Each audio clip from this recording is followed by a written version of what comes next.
ICSE 2026-এ North Point English Academy Malda school থেকে পরীক্ষা দিয়ে 99% নাম্বার পেয়ে ক্লাস 10 পরীক্ষায় উত্তীর্ণ হয়েছি।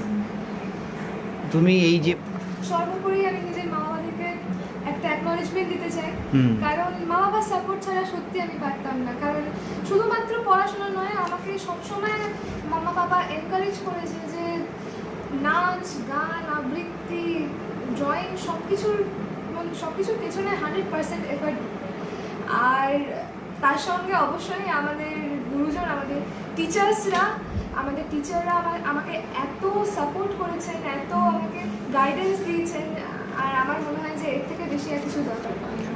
সাথে AI স্পেশালিস্ট হতে চাই, কম্পিউটার সায়েন্স ইঞ্জিনিয়ারিংয়ে পড়ে। আপাতত আমি জেইর কোচিং নিচ্ছি মালদা থেকে।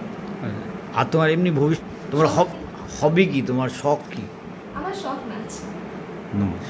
আমি একজন প্রফেশনাল ডান্সার। আচ্ছা আচ্ছা। তুমি নাচের পাশাপাশি? আমি স্কুলের ভাইস ক্যাপ্টেন ছিলাম। তো আমাদের এবার সিলভার জুবিলি, এবার আমাদের রজত জয়ন্তী ছিল। তো অবভিয়াসলি একটা কাজ থাকতো, সবসময় প্রেশার থাকতো স্কুলের যে এই অ্যাক্টিভিটিটাকে মেনটেন করে তার পাশাপাশি পড়াশোনা করা। তো সবসময় মাথায় একটা জিনিস থাকতো, স্কুলে যেটা হচ্ছে ওটা স্কুলে রেখে এসে বাড়িতে নিজের যেটা দায়িত্ব, যেটুকুটা ব্যাকলগ অ্যাভয়েড করা, তার সঙ্গে কনসিস্টেন্ট থাকা, এটা একটা বড় এফার্ট আমার দিক থেকে।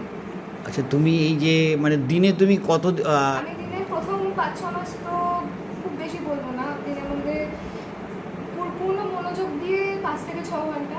আর মেইন প্রিপারেশনটা স্টার্ট হয়েছিল আমার লাস্ট 2 মাসে প্রি বোর্ডের পর। ডিসেম্বর জানুয়ারিতে টেস্ট পেপার সলভ করা, তার সঙ্গে রিভিশন করা, প্রত্যেকটা সাবজেক্ট কনসিস্টেন্টলি রিভিশন করা। আর তার সঙ্গে দিনের মধ্যে আমি 10-12 ঘন্টা তোমার আমি 5টা টিউশন নিয়েছিলাম। ইংলিশ, লিটারেচার, ল্যাঙ্গুয়েজের একটা, ম্যাথমেটিক্সের একজন, ফিজিক্স আর বায়োলজি, কম্পিউটার আর কেমিস্ট্রি। ঠিক আছে।